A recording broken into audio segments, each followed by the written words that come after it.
こんにちは。年明けてから何もしてなくて焦げるトリップルです。日頃の疲れを癒されたい企画。今回は新潟県にある月岡温泉にやってきたよ。どんな食べ物や景色が待っているか楽しみね。最初にやってきたのは月岡ベーカリー。店員さんの勧誘に負けて入ってみました。最初からアルコールを決めるの？地ビールは絶対飲むべき。月岡温泉の湯の色であるエメラルドグリーンとマスカットの香りが特徴的で比較的飲みやすかったよ。その他にも種類があってどれも賞を受賞している美味しそうなビールでした。そしてメインはハンバーガー。バンズに刺さった旗が趣を感じさせるよね。ハンバーガーの他にポテトとピクルスがついているのがポイント高いわ。よく焼かれたバンズと肉厚でジューシーなハンバーグ。そこにトマトの酸味や少し溶けたチーズが美味しすぎた。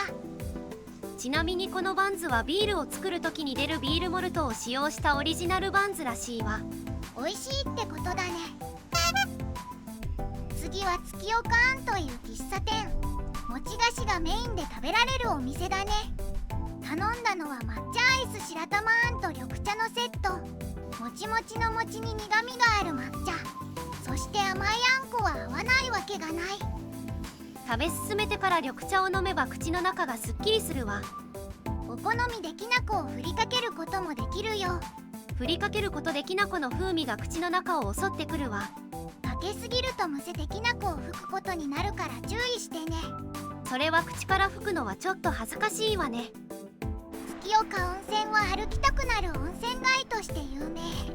温泉街を中心に日本酒やワインの試飲、干物や発酵食品が試食できるお店がたくさんあるよ。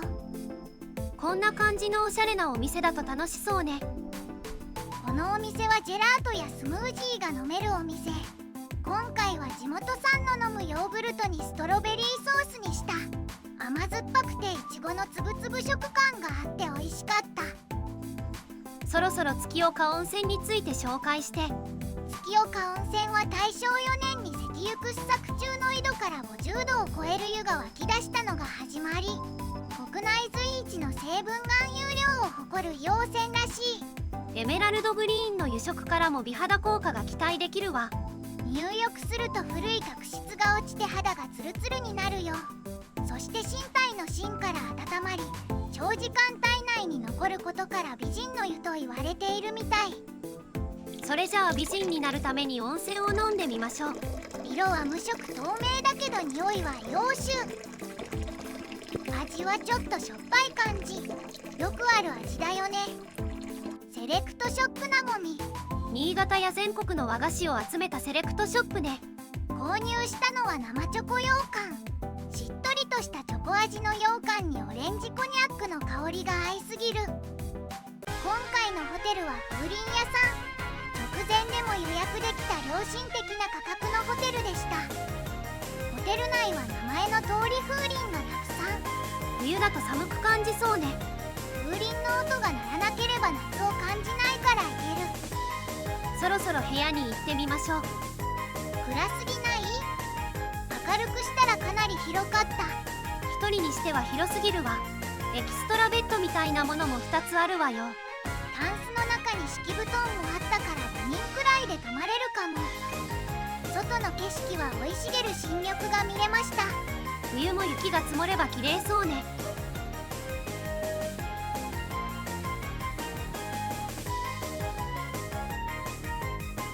向こう側のホテル高いつか泊まってみたいわ。そう。昼寝してたら夜になってた。夜の雰囲気は幻想的ね。ここは月明かりの庭と呼ばれる場所。日本庭園の中の回廊に沿って連なるあんどんには様々な和柄がデザインされているよ。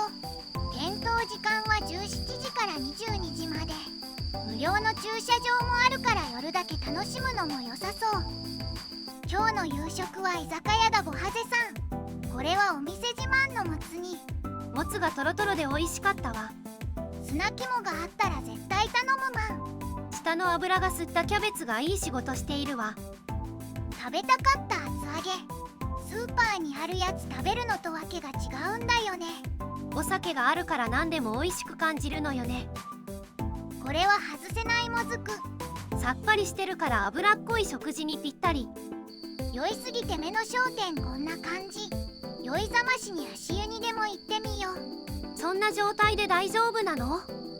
もう来ちゃいました。というか普通にお湯が熱い。酔いが回りそうなくらいね。もう回っているけどね。足湯から見える景色は若さが綺麗。こんな景色を見られるならいつまでも足湯に入れるって言いたいけど暑すぎて無理。湯上がりに真っ赤になりました。汚い足を見せるな。ホテルに帰ったら自分で焼くタイプの焼きマシュマロ発見。焼くまでに時間がかかるから飛ばします。ちょっと焼けたくらいの中がトロトロのマシュマロが好き。本音は焼けるのが待てないだけです。完全に溶ける感じが好きなんだよね。焼きマシュマロは一人一口だからルールを守って食べましょう。おはようございます。とろろご飯が美味しすぎました。あと飲んだ次の日の味噌汁は格別だよね。もう少し観光しに行くよ。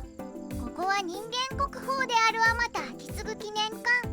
国宝って言えば話題の歌舞伎。残念ながら丹野市の方だね。丹野市も国宝になれるのね。この人は政宗賞を何度も受賞しているすごい人なのだ。しかも飾ってある刀剣は写真撮影可能らしい。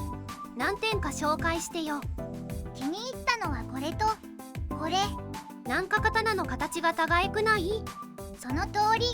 波形や形にもいろいろな種類があって見ていて面白いのだ。ほぼ貸し切り状態だからゆっくり見れるから来てみてね。甘いものを求めて新潟ショコラ甘みさんへ。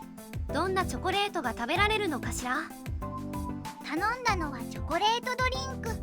希少なコスタリカ産のカカオを使ったカカオ 75% の大人な味。美味しかったけどアイスは氷を溶かすからホットの方が美味しそうでした。お昼ご飯は激うまラーメンだった気分一さん。メニューはカンバララーメンと肉ラーメンの2種類。メニューが少ないと絶対外さないわよね。豚骨ベースのスープなのにあっさりしている味。替え玉も1杯まで無料だからお腹空いたらうちに来い状態。混んでても回転率高いから並ぶことをおすすめするわ。最後に閉業したけど美味しかったお店を紹介。それがこのワクワクファームにあった場所のジェラート。新発田市にある牧場の牛乳を使ったジェラートが味わえる。今回頼んだリンゴとバニラはどちらも濃厚な味。そんなお店の名前はナチュラルジェラートさん。現在はワクワクファーム放映店に移転したから行ってみてね。今回はここまで。宿泊しなくても共同浴場があるから月岡温泉に遊びに来てね。この辺りを歩いてから入浴するのも良さそうね。そのくらい行く価値がある温泉街だよね。次回は磐梯熱海に行ってみるのだ。気になる人はチャンネル登録よろしくね。高評価もしてくれると嬉しい。それじゃあまた次回。